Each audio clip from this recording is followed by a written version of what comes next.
그러니까 예수님의 사람이라는 것은요, 성령 안에 거하는, 성령을 받은 사람이라고 우리가 말할 수 있습니다. 그런데 이 신앙생활을 오래 하면서도 우리가 이렇게 저렇게 들은 바는 많은데, 성령을, 저 사람 성령 충만하더라고, 성령을 받으라고 하고, 또 기도해서 받아야 된다고 하고, 또 방언을 해야 된다고 하고, 이건 또 예언을, 이게 성령의 은사가 이렇게 많은데 나랑은 좀 관계가 없는 것 같고, 그러니까 내가 정말 성령 받은 사람인가, 내 믿음은 온전한가, 이러한 생각을 할 때가 있어요. 또 우리가 성령의 그러한 은혜를 생각할 때는 신비한 체험 같은 것들을 우리가 많이 또 말하기도 하고, 그런 것에 우리의 생각이 가 있어서 그러한 것에 대한 경험이나 체험이 없으면은 자신은 성령과 무관하게 지금 그렇게 살고 있지 않은가라고 생각하는 사람들도 있을 것 같아요. 그래서 사실 그러한 신비주의적인 그러한 모습이 교회 안에 없는 것은 아닙니다. 있습니다. 그러나 그것만을 추구하는 모습에는 굉장히 어려움이 많고, 결국 그러한 것의 가장 극단적인 이 초대교회 모습은 고린도 교회에서 나타나고 있어요. 고린도 교회가 성령의 은사들을 많이 받았어요. 그러한 체험도 있어요. 그래서 객관적으로 누구나 이렇게 보는 것 중에서는 이제 방언을 하고 또 예언을 하는 그러한 모습이 있었는데, 방언을 하는 것은 자신이 은밀하게 하나님과 교제하고 또 기도하는 것에 하나님께 주신 은사이기도 합니다. 하나님이 기도를 더 깊이 할 수 있도록 주신 은사이기도 하는데, 그것이 자랑이 되면 아니거든요. 내가 하나님께 기도하는 것에 대한, 하나님과 교제하는 것에 대한 그러한 하나님의 특별한 은사로서 감사할 것이지, 이것이 자랑이 되고 남들 앞에 내놓는 그러한 모습들이 있었기 때문에 그러한 개인적인 은사로서의 방언보다는 사도 바울은 고린도 교회에게 모두가 함께 하나님의 뜻을 밝게 알 수 있는 그러한 예언의 은사를 더 강조했던 모습이 있어요. 그래서 이 고린도 교회에게 특별히 여러 가지 은사를 다 짚어주면서 사도 바울은 그렇게 말합니다. 이 모든 은사 가운데 더욱더 확실하고 좋은 은사가 있는데, 그게 뭐냐? 사랑이라는 사람. 그래서 고린도서 13장이 앞선 12장까지의 은사를 다루다가 우리 안에 진정한 성령의 은사가 무엇이냐? 사랑이다 라고 그렇게 설명하고 있어요.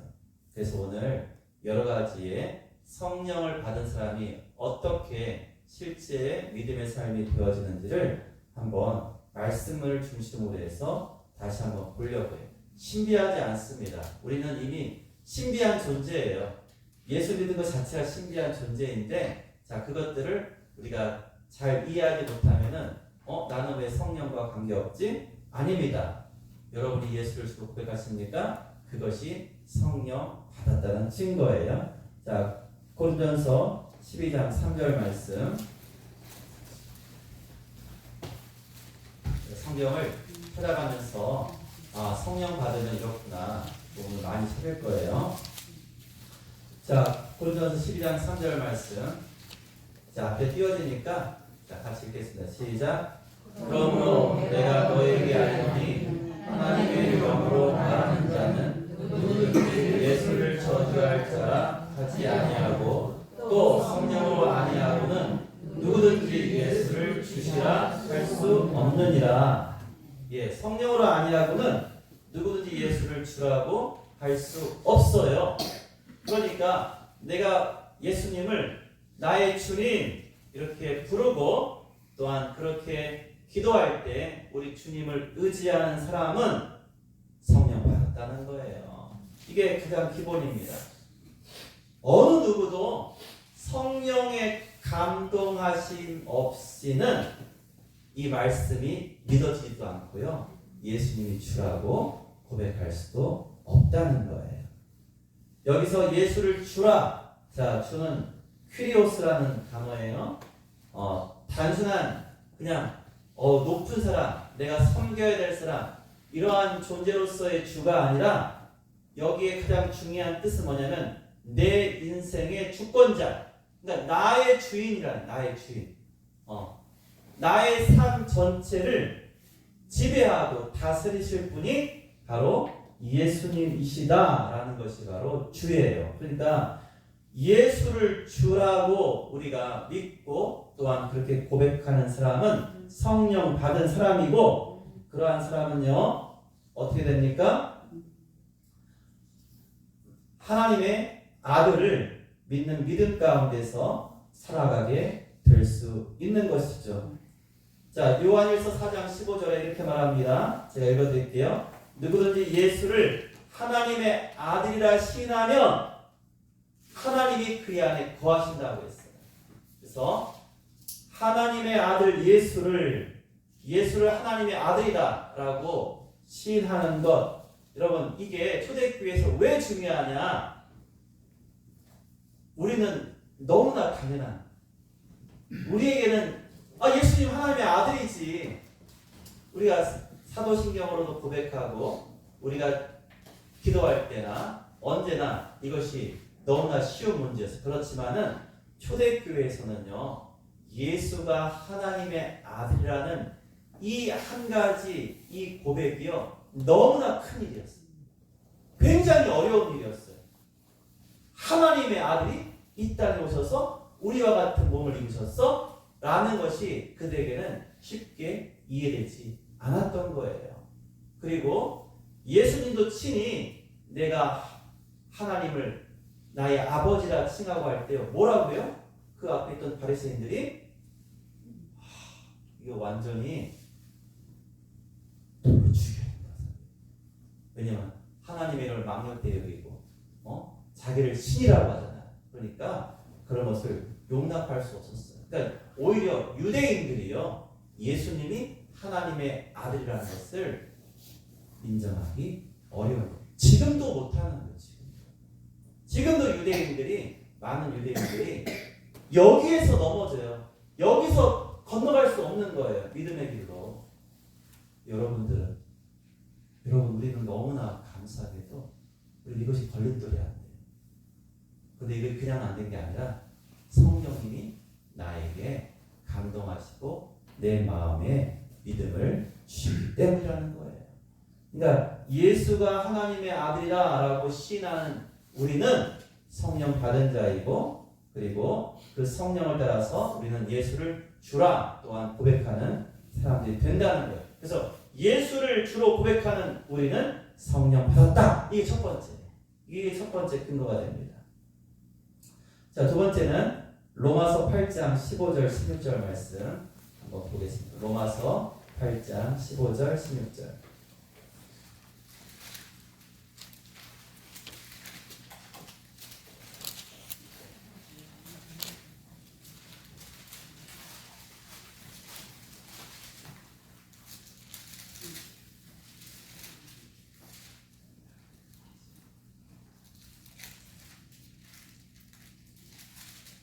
자, 같이 읽겠습니다. 시작. 너희는 다시 무서워하는 종의 영을 받지 아니하고 양자의 영을 받았으므로 우리가 아빠 아버지라고 부르짖느니라. 성령이 친히 너희의 영과 더불어 우리가 하나님의 자녀인 것을 증언하시나니. 예, 뭐라고 합니까? 성령으로 인하여서 우리가 할 수 있는 것이 우리로 하여금 아빠, 예전에 아바 아버지 그랬는데 지금은 아바가 아빠예요. 그러니까 이게 굉장히 중요한 거예요. 결국 옛날에 우리의 언어가 하나였다는 거, 바벨탑 사건으로 하나님이 언어를 흩으시기 전에 언어가 하나였고, 흩어져 살다 보니까 문화가 다르고 지역이 다르고 환경이 다르면서 또 살아가는 사람들이 멀리 떨어져 있다 보면은, 여러분 제주도 가보셨죠? 제주 사람들이 그냥 지들끼리 하는 말 들어보세요. 뭔 말인지 몰라요. 정말 모르겠더라고요. 그러니까 그렇게 이 가까운 섬도 그렇게 다른데 엄청난 거리 떨어진 이러한 상황에서 모든 지역의 언어는요 달라지는데 그런데요 굉장히 근본적인 단어들은요 올라가면요 같은 게 많아요. 그래서 제가 그 예전에 국어 선생님들이 그런 말씀을 하더라고요. 언어학자들 중에 언어를 공부하다가 하나님을 믿은 사람이 꽤 많다. 왜요? 언어를 공부하니까 언어를 올라가고 결국 모계어를 찾아요. 모계어. 그러니까 우리 대한민국의 언어는 우리 한국말은 우랄 알타이어기라고 해요. 그러면 우랄 알타이어기들을 쭉쭉 따라 올라가면은 굉장히 기본적인 단어들이요. 엄마, 아빠와 같은 이런 단어들이 다 있다는 거예요. 똑같이. 그런데 우리가 지금 읽은 이 성경에서도 아빠를 뭐라고 해요? 아바라고 했단 말이에요. 그러니까 이 언어가 결국 하나였구나라는 것도 보여지게 됩니다. 그러면서 이 세상의 모든 언어가 이 바벨탑 사건 이후에 하나님의 언어를 흩으셨지만 그러나 그 안에 남겨진 그런 단서들이 있다는 거예요. 단서들이. 자, 우리가 아바 아버지가 부르짖는 것도 성령의 역사이고 또한 8장 16절에 뭐라고 해요? 성령이 친히 우리가 누구의 자녀라고요? 하나님의 자녀인 것을 증언하신다는 거예요. 여러분 증언에 대한 것이 이 유대인은 또 굉장히 중요합니다. 가령 어떤 사람 잘못했을 때 어떻게 하라고요? 두세 사람의 뭐가 있어야 돼요? 증인이 있어야 되잖아요. 그런데 보세요. 예수님도 아까 말했듯이 예수님이 내가 하나님의 아들이다 라고 말하니까 이걸 어떻게 증명할 거냐, 이게 그들에게 굉장히 중요한 문제였어요. 자, 우리가 하나님의 자녀인 것 어떻게 증명할 거냐. 내가 하려고 하면 나의 말은 믿지 않는데, 자, 오늘 성경이 뭐라고 해요? 성령께서 성부, 성자, 성령 삼위일체 하나님의 성령 하나님께서 우리가 하나님의 자녀인 것을 증언해 주신다는 거예요. 그렇게 인정해 주신다는 거예요. 어떻게 해요? 그 성령의 도움으로 우리가 예수를 주로 고백했기 때문에 그래 너는 이제 하나님의 자녀 된 거야 라고 그렇게 인쳐 주시기 때문이죠. 바로 이것이 우리가 누리는 은혜입니다. 여러분 기도할 때마다 하나님 아버지 하시죠? 성령 받은 거예요. 그럼 이게 쉬운 고백이 아니라고 제가 한번 말씀드리는데, 제 1년 선배, 고등학교 1년 선배 이름이 친구 기억나요? 홍기석. 그 형은 홍기원. 한 명 더 있어요. 삼형제야, 삼형제. 네, 그 홍기석 지금은 아마 세무공무원 갔을 텐데 예전에 수원에 세무대학 있었어요. 세무대학 거기 갔었거든요. 근데 1년 선배인데 고등부 회장도 했어요. 그런데 그냥 떠밀려서 회장하잖아요. 교회에서 그냥 아이가 똘똘하고 교회 잘 다니면은 우리 친구들 투표해서 회장 뽑았다. 근데 그렇게 믿음은 없었어요. 근데 1년 지나고 고등학교 2학년 때 회장을 하니까 고등학교 3학년 되고 이제 자기의 임기를 마칠 쯤에 이제 제가 이제 그 다음 회장이 됐어요. 이제 후배들 놓고 이야기 이런 얘기하다가 이게 고백하는 거예요. 내가 이제 하나님이 아버지인 것을 내가 알겠다. 그래서 내가 전에는 그냥 기도에 그냥 기도하니까 하나님 아버지 이렇게 기도했지만 이제 진짜 아버지라고 내가 믿게 되었다. 여러분 이런 고민 걱정 안 하시고 여러분 믿었으니까 얼마나 감사해요. 그런데 그게 고민되는 사람도 있는 거예요. 아니 내 아버지인데, 아니 내가 한 번도 본 적이 없는 이 성경에 나온 이 신화적 존재 같은 이 옛날 이야기 같은 이 신을 내가 아버지라고 어떻게 부를 수 있지? 그 형은 굉장히 고민했던 거예요. 굉장히 고민됐어요. 그래서 한편으로는 마음속에 갈등이 있는 거예요. 나는 이런 믿음이 없는데 내가 왜 자꾸 이렇게 해야 되느냐. 그런데 그가 그 1년의 그러한 과정을 거치면서 하나님께서 참으로 나의 아버지 되신다는 것을 알게 되었을 때 너무나 기뻤다고. 여러분 그렇습니다. 하나님이 나의 아버지이신 것을 우리가 알아야 돼요. 오늘 새벽에도 우리 새벽기도 때 늘 우리가 계속 기도합니다. 새벽기도 때 우리가 야곱의 집과 그다음에 신생보육원에서 기도하는데 그 아이들이 여러분 부모가 없는 고아는 거의 없습니다. 요즘에는 고아가 거의 없어요. 우리나라가 고아가 고아원 보육원에 있는 것이 아니라 대부분 어떤 아이들이에요? 깨어진 가정. 그리고 이제 어려운 가정의 아이들이 위탁되는 경우가 대부분입니다. 그렇지만 또 그 아이들은 대부분 부모와 단절되어 있는 경우도 많이 있어요. 심지어 이런 경우도 있대요. 제가 정확히 다 알지는 못하지만은 누군가 어떤 한 아이를 후원할 수 있잖아요. 개인 계좌 넣을 수도 있대요. 저희는 작년에 그걸 전부 아이들한테 공평하게 용도로 나눠줄 수 있게 그렇게 해달라고 했어요. 왜냐하면 누구라도 차별받지 않고, 왜냐하면 어느 나이에 많고 적을 수 있으니까. 그런데도 불구하고 여러분이 가면 이 아이 너무 이쁘니까 제가 저 아이에게 이렇게 좀 특별 후원 계좌 하고 싶어요. 그럼 그렇게 해줘요. 그러면요 그렇게 돈이 모이잖아요. 어떤 부모는요 한 번도 안 오는데 일정하게 돈만 쏙 빼가는 부모가 있대요. 바쁜 사람이죠. 그렇다고 하더라고요.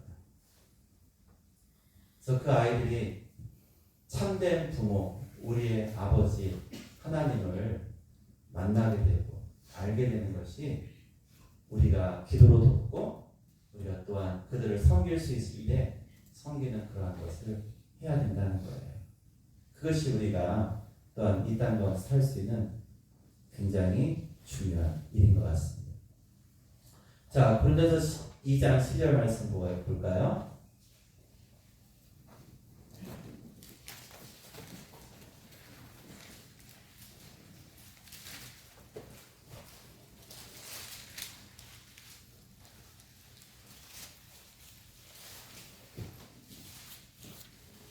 같이 한번 읽겠습니다. 고린도서 2장 11절 말씀 시작. 우리가 세상의 영을 받지 아니하고 오직 하나님으로부터 온 영을 받았으니 이는 우리로 하여금 하나님께서 우리에게 은혜로 주신 것들을 알게 하려 하십니다.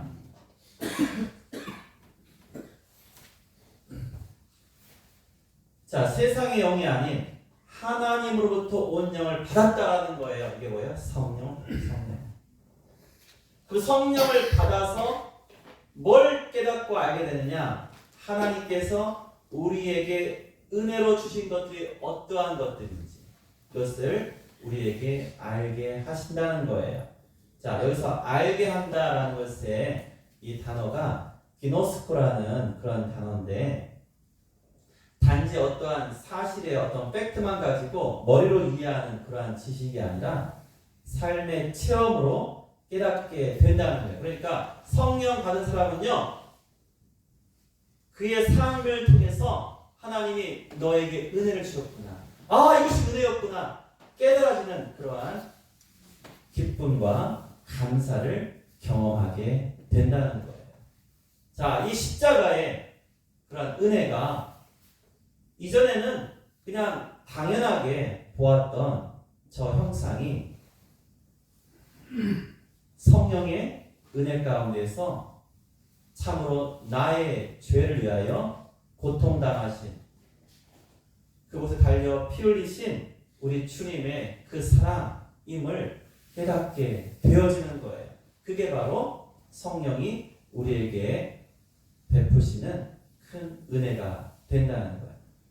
자, 내가 지금껏 살아온 것 중에 이러한 일들, 자네에 관한 일들, 또한 수없이 오래 해왔던 직장과 또한 농사일들, 그 안에서 일어났던 많은 일들, 순간순간 하나님께 의지했던 일들, 그런데 때로는 그것이 그냥 된 줄 알았는데 이게 하나님의 은혜였구나. 하나님이 나에게 은혜를 베푸셨구나 라는 것을 우리가 보게 됩니다. 여러분, 우리가 굉장히 중요한 사건들이 있잖아요. 그렇죠? 굉장히 중요한 사건들이 많이 있어요. 우리가 기억하는 그때 우리가 뭐 칼비가 격추당하고 뭐 그때 김현희가 뭐 폭파하고 그런 게 있었잖아요. 그런데는 물론 그 사건이 세상에서 굉장히 떠들썩하고 좀 안타까운 사건이기도 한데요. 그 사건에 관련돼서 어떠한 간증들이 있냐면요. 분명 그 비행기를 타려고 예약했는데 하나님의 은혜로 안 타게 된 사람들도 있다는 거예요. 여러분, 그러한 간증들을 합니다. 그리고 우리가 볼 때는 아무 일도 아닌 것 같은데 이게 그 2차 대전이 끝날 때 맨 마지막에 어떠한 회담을 하냐면은 승전국들이 이 패전 국가를 어떻게 처리하냐를 결정하는 회담을 해요. 그 승전국이 누구예요? 가장 중요한 승전국. 자, 미국. 또 어디예요? 영국, 프랑스. 그 다음 또 어디겠어요? 굉장히 중요한 나라가 있어요. 소련. 그렇죠. 소련. 소련이 승전국이에요. 승전국.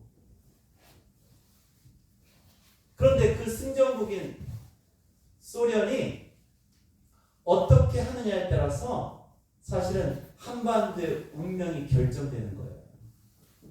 그리고 주장하면 뺏길 수밖에 없는 거였는데 다행히 그 회담에 그 대표가 참석을 못해요. 안 하려고 한 게 아니고 못했다는 거예요. 어떠한 사건이 있어서 참석을 못하게 되고 그래서 소련을 제외한 그 나라들이 그것을 결정하고 이 땅에 그래서 미군이 들어올 수 있게 된 거예요. 그렇지 않으면 원래 못 들어가요. 왜 그런지 아세요? 여러분, 우리가 다 그때는 너무 어리셨잖아요. 물론 어르신들이지만 우리 청언론님은 기억하실지 모르지만은 사실 2차 대전 끝날 무렵에 이 땅에 진주한 군대는 어느 군대예요? 소련 군대예요. 저 북한 점령하고 만주를 다 해가지고 북한군의 그런 무장 해제를 사실은 가장 강력하게 했던 군대는 소련이었거든요. 그런데 하나님께서 은혜를 주셔서 그렇게 이 나라도 살리셨다는 거예요. 그러니까 세상의 그 역사를 주관하는 그런 하나님 은혜, 우리가 그 안에 얼마나 많은 은혜 가운데 있는지 몰라요. 그러니까 지나고 나면은 은혜였는데 중요한 것은 이 어려움과 혼란 중에 있을 때 그때 우리가 뭘 바라봐야 돼? 그때 우리 주님을 바라보고 우리가 십자가를 바라보고 나와 함께 하시는 그 예수님의 그런 성령님의 인도하심을 우리가 느끼며 살아갈 수 있는 것이 참 우리가 귀한 건데 그러려면 어떻게 해야 돼요? 여러분, 그러기 위해서는 우리가 끊임없이 기도하고 말씀 보고 또 예배하고 찬송하고 여러분 이렇게 가장 기본을 놓치지 말아야 된다는 것입니다.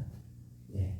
마지막으로 하나만 더 할게요. 원래 7가지인데 자, 요한일서 4장 12절 13절 말씀.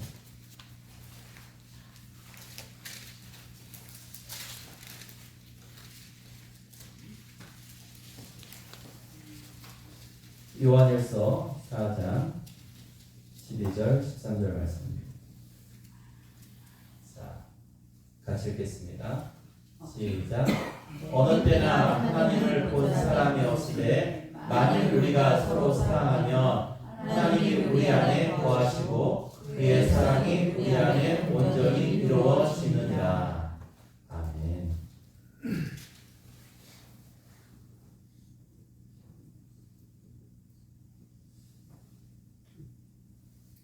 그러니까 우리가 사랑한다는 것이요 그냥 되어지는 것이 아니라 성령으로 인해서 우리가 하나님 안에 거하게 되는 것이고 그리고 하나님의 사랑이 우리 안에 있게 됨으로써 우리가 사랑하게 된다는 거예요.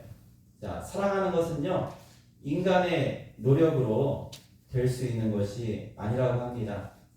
우리가 보통 말하는 인간들 사이에서 그런 사랑을 빼고 진정으로 죄인을 사랑하고 원수를 사랑하고 또한 나와 상관없는 내가 세상 말로 사랑하지 않아도 되는 그러한 존재들을 우리가 사랑할 수 있는 것은요, 바로 하나님의 사랑이 우리 안에 거할 때, 우리가 하나님 안에 거할 때 비로소 가능한 것입니다. 여러분, 우리 마음에 불편한 일들이 많습니다. 그게 부부간에도, 또한 부모와 자식 간에도, 또한 형제 간에도, 가장 가까운 곳에도 있습니다. 그런데 용서가 안 되고 또한 미워하고 외면하는 것들을 그냥 묻어버리고 살아갈 수 있는 그런 사람들도 많더라고요. 그 마음의 불편함을 우리는 그냥 짊어지고 살아가는 사람들이 많아요. 그런데 우리 주님께서 성령으로 우리에게 말씀하시는 것은, 만약에 우리 하나님께서 우리 인생들에 대한 아픔과 사랑이 있음에도 불구하고 그래 저들은 죽을 죄인이니 마땅히 영벌에 처해져야지 하고 그 불편한 마음을 그냥 감추시고 그냥 계셨다면, 여러분, 그럼 우리 어떻게 구원받은 자가 되겠습니까? 그래서 우리가 우리 안에 이러한 마음의 불편한 어려움, 이것이 우리 안에 생겼을 때 이것은 하나님께서 나에게 그러한 것을 이제 떨쳐버리고 용서하고 사랑하고 미움 대신 화목함을 서로가 함께 하시기를 원하신다는 것. 여러분, 이것이 성령의 역사라고 그렇게 말하고 있습니다. 성령을 우리에게 주심으로 하나님이 우리 안에 거하고 우리가 하나님 안에 거하며 그의 사랑 안에 살게 되어지는 것. 그래서 이제 하나님이 죄인을 사랑하신 그 사랑의 놀라운 역사가 우리 한 사람 한 사람을 그 삶을 통해서 나타나게 되고 또한 역사하게 되는 것. 그래서 우리가 안에 있었던 허물과 담이 무너지고 사라지게 되고, 그리고 서로가 진정으로 화목하고 사랑하는 그러한 역사, 이것이 성령의 참된 사역이라는 거예요. 그래서 우리 성령님께서 우리에게 말씀하시는 것. 여러분에게 누군가에 대한 불편한 마음이 느껴지세요? 그게 성령의 역사인 거예요. 불편하니까 그 불편함을 없애는 가장 좋은 것이 뭐예요? 용서하고 또한 용서받는 것입니다. 그것이 우리로 하여금 하나님께서 우리를 용서하시고 사랑하신 그 은혜 안에 거하는 자들로의 참된 믿음의 삶이라는 거예요. 용서와 사랑의 마음을 생기게 하는 것, 바로 그것은 성령님께서 우리에게 주신 마음입니다.